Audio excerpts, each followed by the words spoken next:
I ain't never seen nobody, one person waiting. That's a first.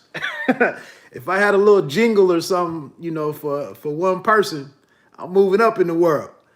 Um, Pay me no mind. We back. I ain't got nothing to do at lunch.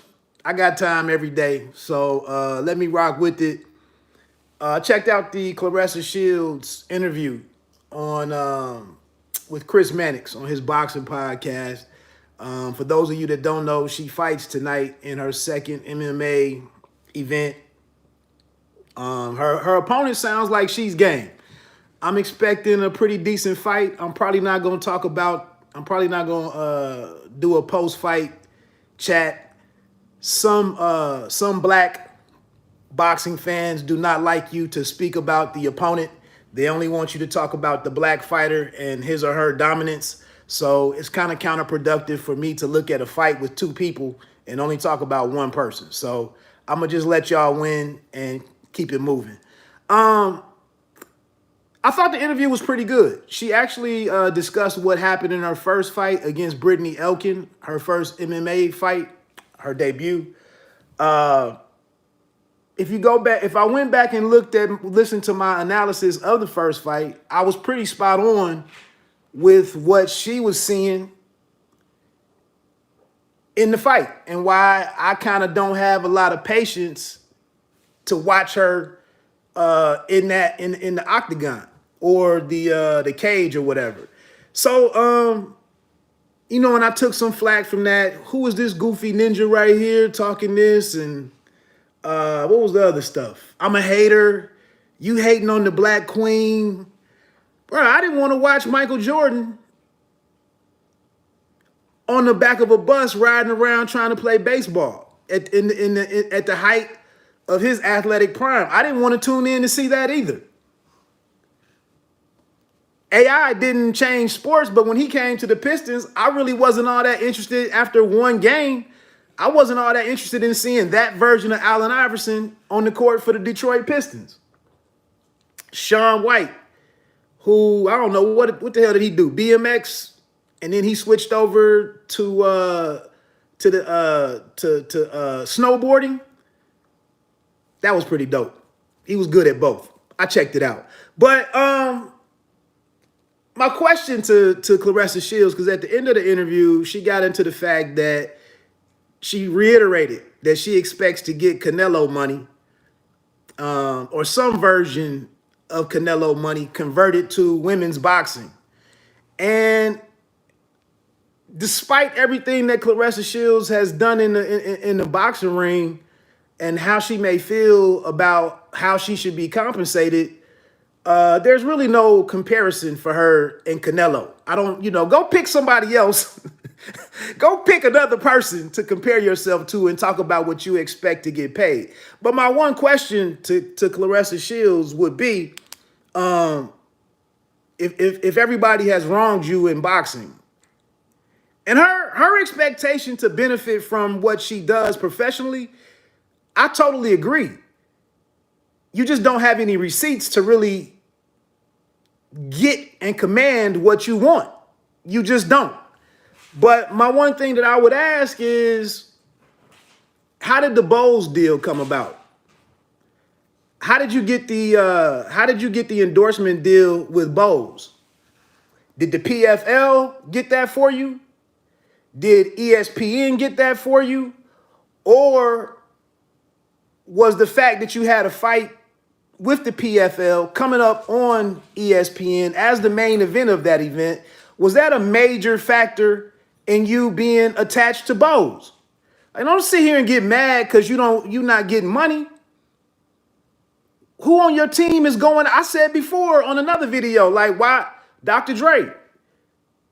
They went out and got Sha'Carri Richardson, after her failed marijuana test and getting blown out at the Prefontaine. They went and got an endorsement. They went and got her in a commercial. You a flat out winner. How come Dr. Dre didn't reach out to Claressa Shields? But who went and made the Bowles deal happen? And can they make other deals happen for you? You can go check it. It was back in June of 2021. There's an article. There's several articles out there about even in the Forbes, the Forbes.com article. One of the questions at the bottom of the article, when they asked her about walking them through her boxing day, her day before a fight, in the question she said, "I have these Bose Quiet Comfort headset." You know, an obvious plug, but she went and put it in. I mean, she went and put it in the article so that you understood that she had a deal with Bose. Cool. But let's not act like this is just unique to only Claressa Shields.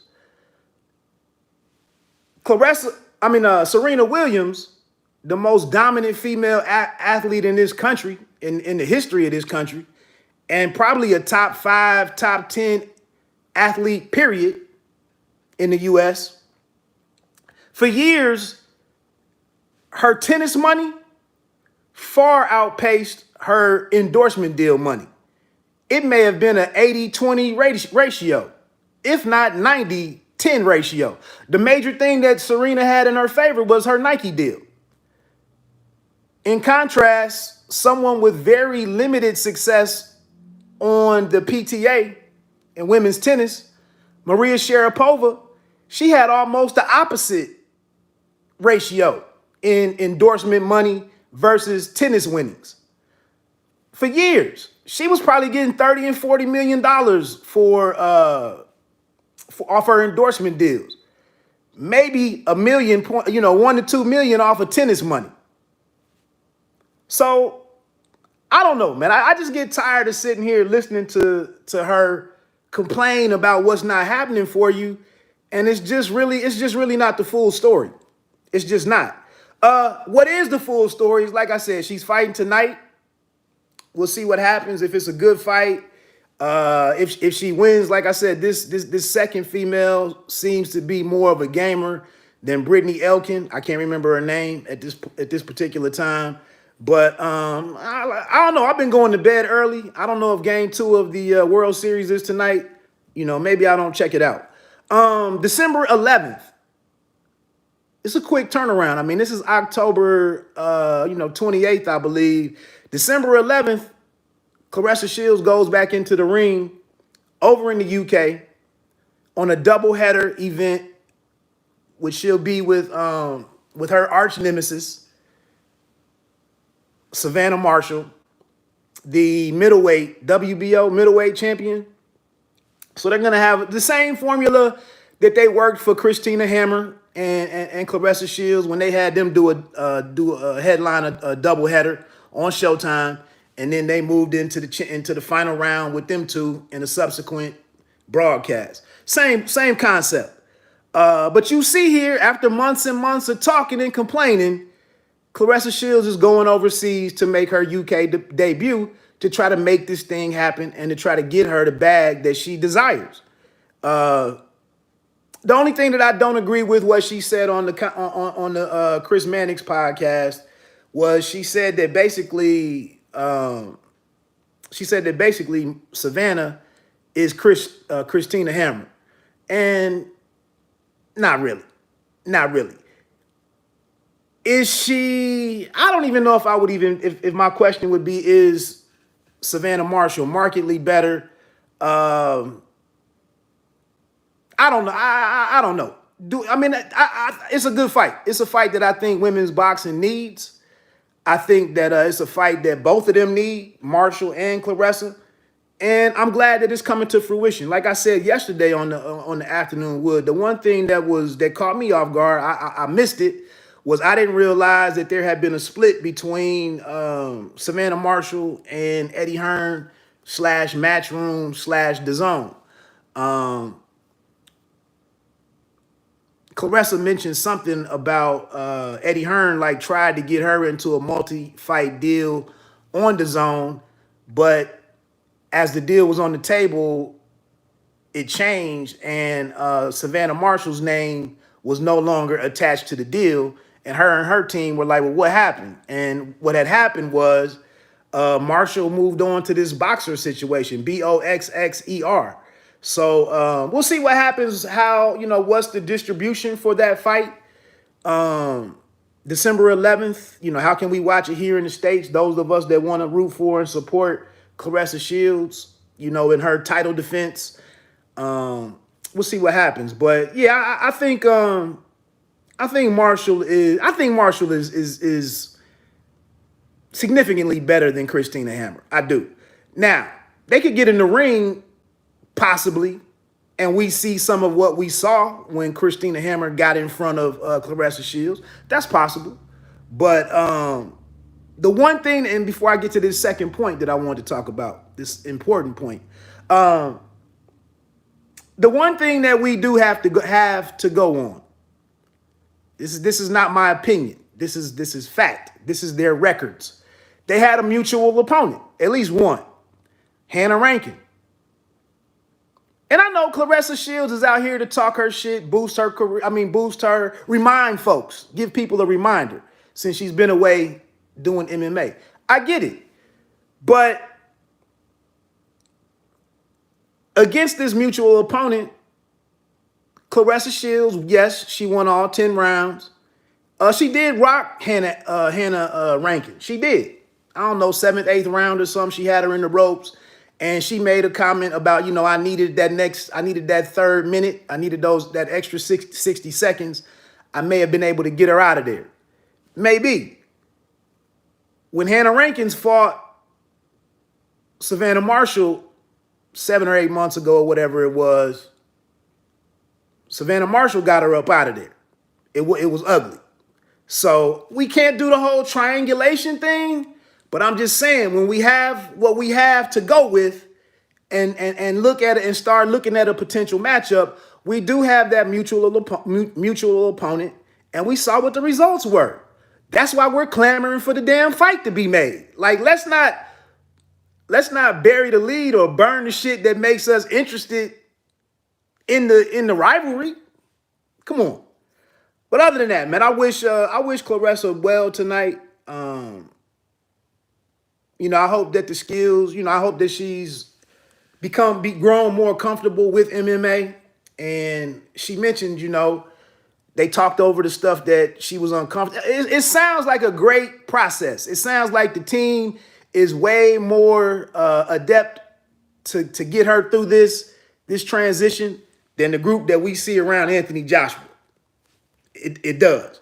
But, trying to execute this stuff in the ring is, markedly more difficult. So we'll see what happens. The last thing that I wanted to close with here is, I don't know if you're aware of this or not, but it doesn't seem like, it seems like one of those issues that was very real, very impactful and affecting real people in real time. And some of the people, the broadcasters and the podcasters and the YouTubers who would like to go out here and totally discredit or disregard any talks of inequalities or discriminatory practices, systemic racism, you'll go out here and get Kyrie, and you'll go out here and be a champion of Kyrie Irving and his, ambiguous vaccination stance. You'll go out here and get him and people and any athlete who supports him and who's willing to speak on his behalf, but you won't go and talk about this situation that occurred with the NFL recently with this thing called race norming. So basically what's happened here,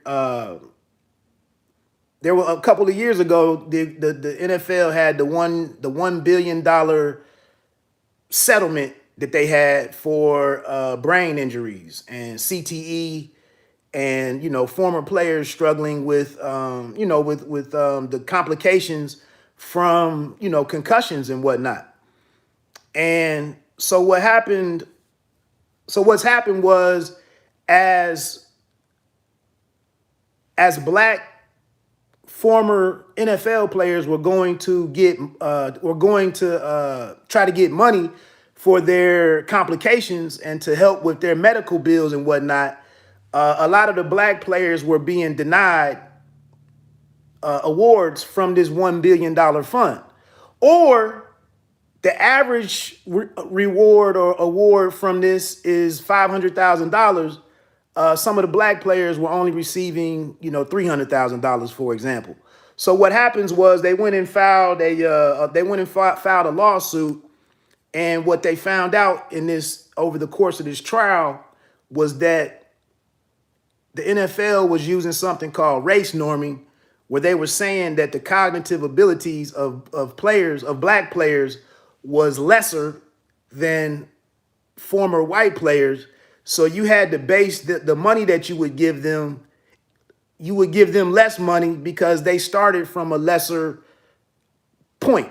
Their baseline was lower. So you can't sit here now and complain about what this person's current state is, because we already know that their brain functioning is lower anyway. So that's what they were using to pay these brothers less money for these very complicated, very serious injuries. One thing to note here is that 60% of the living retirees, NFL retirees, are black. So here it is, the NFL basically, I can't remember if the ruling was in favor of the players who brought forth this lawsuit, or the fact that the NFL just said to hell with it, quit putting up a fight, and was like, we will no longer use the race norming. We'll no longer use that as a determining factor in what we award any cases that we determine we're going to pay. So, I think that's a very important win. It's another situation, an obvious situation, where the NFL made a decision in order to cut costs, in order to stretch out this $1 billion more. It's like a 65-year period that this $1 billion will be divvied up amongst, players as they come forward and apply for help. So this is a situation, like I said, this is factual. This is historical record that the NFL, somewhere, somebody in the leadership, in the front office, decided one way to get around paying out this money to lower these payments is to base it on this study called race norming, which was not intended to be used in this manner. They figured this up. This study and how they came about this concept was intended for something else. But somebody had the brilliant idea to go out here and screw over, players based on the color of their skin and then, what demographic they fell in. Can't argue with that. That's what happened. I didn't see too many people get anybody on to talk about it. Some one of the players was a former, I think he was a former Raider. I forget his name. He's 40 years old. I think he graduated. He was like a Stanford graduate, earned a degree from Stanford. And his wife was saying at 40 years old, he's incapable of using his education from Stanford. He's incapable of going out and earning a living as a result of the brain trauma that he sustained over the course of his NFL career. ALS, ALS, if you looked into any of the documentaries or the ESPN specials about ALS, that's a tough watch. It's crazy. So the last thing that's very interesting, as we looked at the John Gruden situation and the fallout from that a couple of weeks ago, with him having to resign abruptly from the Las Vegas Raiders, when they got to talking about the emails, it was 650,000 emails that were obtained in this investigation for the Washington football team. That these John Gruden emails got pulled up in that dragnet, and the man lost his job as a result of what was made public. The NFLPA was like, "Hey, you said something about 650,000 emails. What else was in there?" heard some of this on the I Am Athlete podcast get discussed. The loudest by Chad Ochocinco Johnson. So anyway, the news today, or I saw on ESPN, was that Goodell has stated that they will not, and Congress got involved or was talking about getting involved. Not like they solve anything else, but anyway, Goodell came out and issued a statement that the rest of the findings, the rest of the emails, the report will not be released. Because we're gonna know all kind of stuff. You know, it might be 20 of 32 teams might have new coaches, you know, in 2 weeks or something, if they get to digging through all of that. It might be some teams up for sale, all kind of stuff. You know, hell, they might have Colin Kaepernick could have a job in 3 weeks, you know, if they put out this report, probably. I'm not saying that Colin Kaepernick deserves a job or he's capable of, you know, being a productive starter. I'm just saying they can make some deal. Like, we will bring him back gladly if you leave us alone on these emails. That's what I'm saying. You got to clarify this for everybody. Hey, that's my lunch break. Let me get on out of here. Enjoy the rest of your day. We'll see what happens tonight with Claressa Shields in her second fight in the PFL. I don't have a start time for that. Like I said, if it's up against the World Series, against the Atlanta Braves and the Houston Astros, you know. And then it started late as hell last time, to be honest with you. I'm pretty sure I was up after 11:30, you know, on a Wednesday or Thursday night watching the PFL, and some of the other fighters on the card, Cassius, what's his name? Cassius Clay, whatever his last, the dude who was boxing on Top Rank. I can't remember Clay's last name. But yeah, some of those fights really weren't all that compelling. So it was a struggle. So maybe I'll give me a nap. You know, open my laptop or something and try to watch both of them. Or I'm gonna get on the treadmill. That's what I'm gonna do. I'm gonna get on the treadmill for a workout tonight to help me stay up. Anyway, let me get on out of here, man. You don't have to be great to start, but you have to start to be great.